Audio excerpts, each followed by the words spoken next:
anytime, no trade. With my life, the story, I can't back down. It's me, my own champion. Just trust you, baby. I need the bow trade.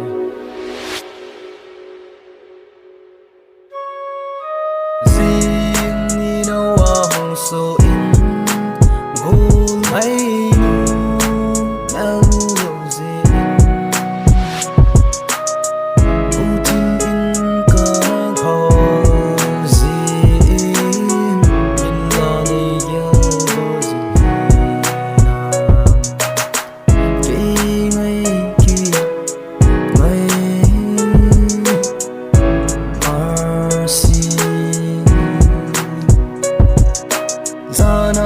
chung chol hawal pa asi galeng in lang ho ngai ko min thim thu wal o na u min in nang ngai pu do in tin ka va noi ra amma mau vi tin galo o iti le su mai kim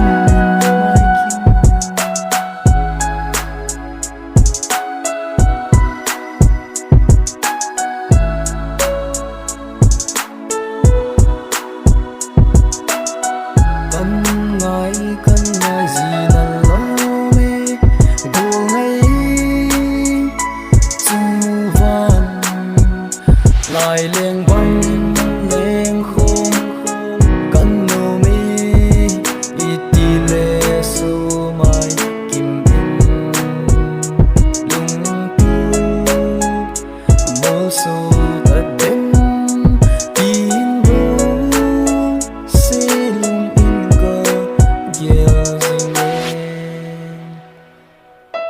Zana chung chol hawal pa asi galeng lang gol ngai kom kim thu nei galal pi o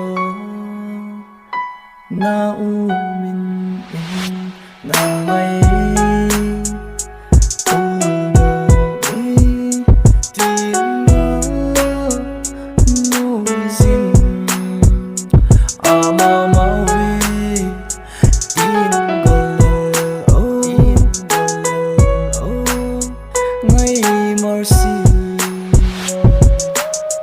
Yo, we the best separate and now flow. And we need your body, no shady. Alone time me do on me biology. How we divide and no it's a fake pray now flow. Even on the house, shot me back in the world, need the time pray. You make my heart and no channel, mixing the brother, let's forget about. I feel like bad in no chain in trading life, you know it. I'm missing that baby. You my height on the sexy relation and all with the mission, the rolling. I miss you every day, I trust you, baby. I'm on life, no chain, did a barely loving, no way shady. I'm crawling in my heart alone, just baby, I'm low shady. Don't say the wind, girl, but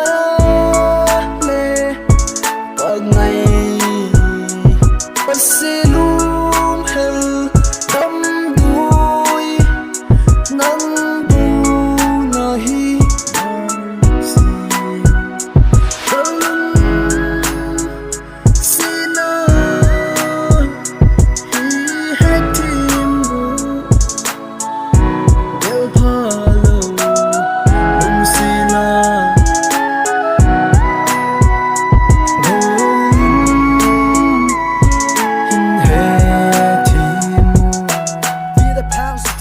Over the pretty and lonely time in the scroll, seen the dollar lips, you know I heard about it. Oh, you see, I don't know with barrier, pretty how we know each other, you know, holy detail of the bullshit, make not only in China, I promise you that what you do, I will know, but holy, you know, in trust, keep me bloody, I tell me no shady, I ain't no smoking, I trust me, the baby, I'm a laughing.